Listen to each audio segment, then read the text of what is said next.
الحاد صرف ایک فتنہ ہے، اس کے علاوہ بہت سارے فتن ہیں. مثلا یہ ضروری نہیں ہے کہ ہر مسلمان ملحد ہو.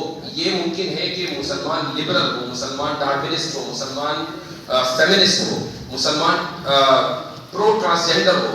یہ تمام کی تمام چیزیں ممکن ہیں. تو جب تک آپ کو یہ معلوم نہیں ہوگا کہ لبرلزم کیا ہے اور اس کے خلاف کیا دلائل ہیں اور اس کے اپنے کیا دلائل ہیں، فیمنزم کیا ہے، اس کی کتنی لہریں ہیں. فیمنزم کی یوں کہا جاتا ہے 4 لہریں ہیں، کچھ لوگوں کے نزدیک 5 لہریں ہیں، اور ہر لہر کی ایک تاریخ ہے. اس تاریخ کے پیچھے اسباب ہیں، اس کے افراد ہیں. یہ پوری ایک ہسٹری ہے. جب تک فیمنزم کی آپ کو ہسٹری معلوم نہیں ہوگی آپ اس کا مقابلہ نہیں کر سکتے. تو اسکول کالجز میں اکثر، میں سب کو نہیں کہتا، اکثر جو ہمارے نوجوان ہیں جو پوری زندگی یعنی اپنی جوانی کا وقت انہوں نے بچپن سے لے کر اسکول کالجز میں گزارا ہے، تو وہ فیمنسٹ بھی بن جاتے ہیں اور لبرل بھی بن جاتے ہیں. تو ان تمام ہی فتنوں کا اوپر مطالعہ کیا جانا چاہیے.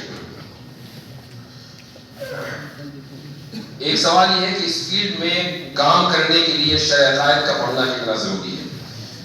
دیکھیں، شرع عقائد عقیدے کی کتاب ہے، اور آپ جب اس فیلڈ میں کام کرتے ہیں تو بنیادی جو سوال ہے وہ عقیدے سے متعلق ہوتا ہے. پہلا سوال یہ آتا ہے کہ خدا موجود ہے یا نہیں. پوری ڈیبیٹ اسی پر کی کہ خدا موجود ہے یا نہیں. اچھا، پھر خدا ہے تو ایک ہے، یہ ایک سے زیادہ بھی ہو سکتا ہے. اچھا، پھر یہ سوال بھی آتا ہے کہ ہم خدا کو جانے تو کیسے جانے. اب میں آپ کو شرع عقائد کا مختصر سا تعارف کرا دوں، چونکہ میں سمجھتا ہوں کہ آپ میں سے اکثر نے شاید اس کو نہ پڑھا ہو. شرع عقائد کا جو آغاز ہوتا ہے ابتدائی مقدمات کے بعد ہوتا ہے اسباب العلم ثلاثہ. یہاں سے قال اہل الحق اسباب العلم ثلاثہ.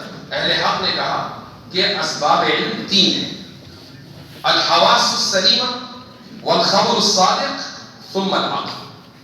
یہ ہے امام نصفی کی عبارت. سب سے پہلے حواس سلیمہ یعنی 5 حواس، اس کے بعد ہے خبر صادق. خبر صادق کی پھر 2 قسمیں ہیں: خبر متواتر و خبر الرسول، اور اس کے بعد پھر آتی ہے عقل.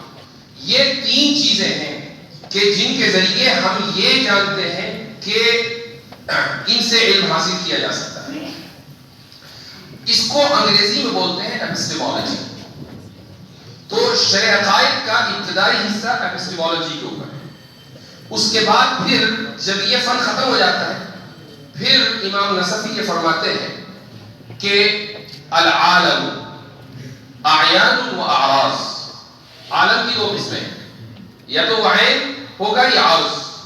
عین کو کہتے ہیں آبجیکٹ. عین کی بھی 2 قسمیں ہیں، ایک ہے جوہر اور ایک ہے جسم. جسم جو کہ قابل تقسیم ہو، جوہر جو کہ ناقابل تقسیم ہو. اس کے بعد عرض. عرض کو انگریزی میں بولتے ہیں ایکسیڈنٹل.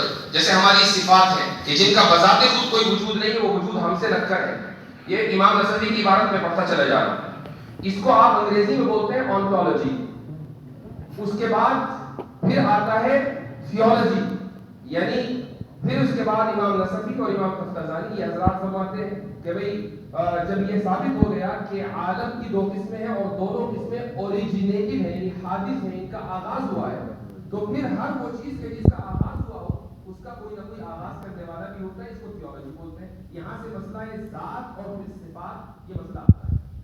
تو بات دیکھیں کہ اگر کسی یونیورسٹی میں آپ فلسفے کی کلاس میں آپ کو وہاں پر بھی ایپسٹیمولوجی پڑھنی ہے، وہاں پر بھی آنٹولوجی پڑھنی ہے، وہاں پر بھی تھیولوجی پڑھنی ہے. یہ ساری چیزیں آپ کو وہاں بھی پڑھنی ہے. یہ جو میں نے جب کورس پڑھایا تحفظ الملاحدہ کا، تو اس میں ایک چیپٹر ایپسٹیمولوجی کا میں نے جو شرع عقائد میں جو کچھ ہے وہ تو پڑھا، اس میں ایڈ کیا ہی، وہاں سے کچھ استفادہ کیا ہی.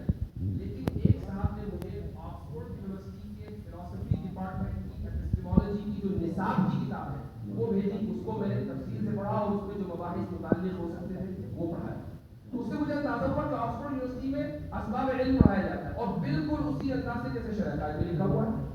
تو اگر آپ میری ویڈیوز دیکھ رہے ہیں اور پھر آپ نے یہ ڈیبیٹ دیکھی اور اس کے ابتدائی 10 منٹ کا جو تقریر کی اوپننگ اسٹیٹمنٹ، اس میں شروع میں جو مفتی شمائل نے یہ کہا تھا کہ بھائی کیا معیار ہوگا دلیل کا. سائنس معیار نہیں ہو سکتی.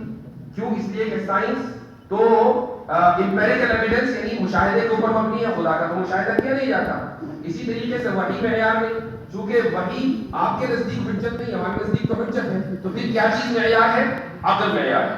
یہ جو شروع کے ان 10 منٹ میں سے 3 منٹ ہے یہ 2 کتابوں کے اوپر مبنی ہے. ایک کتاب ہے شرح عقائد کا یہ حصہ اور دوسری کتاب ہے الانتباہات المفیدہ حضرت خانوی رحمہ اللہ کا مقدمہ. آپ دیکھیں کہ ان 3 منٹ نے پوری ڈیبیٹ کا رخ طے کر دیا تھا. چونکہ اب یہ طے ہو گیا تھا کہ سائنسی استدلال خدا کے وجود کے تعلق سے قابل قبول نہیں ہوگا. تو یہ پوری بات میں نے آپ کو اس لیے بتائی کہ کم سے کم میں یہ سمجھتا ہوں کہ اگر اس میدان میں کام کرنا ہے تو عقیدے کی جو کلاسیکل کتابیں ہیں ان کا پڑھنا بے انتہا ضروری ہے.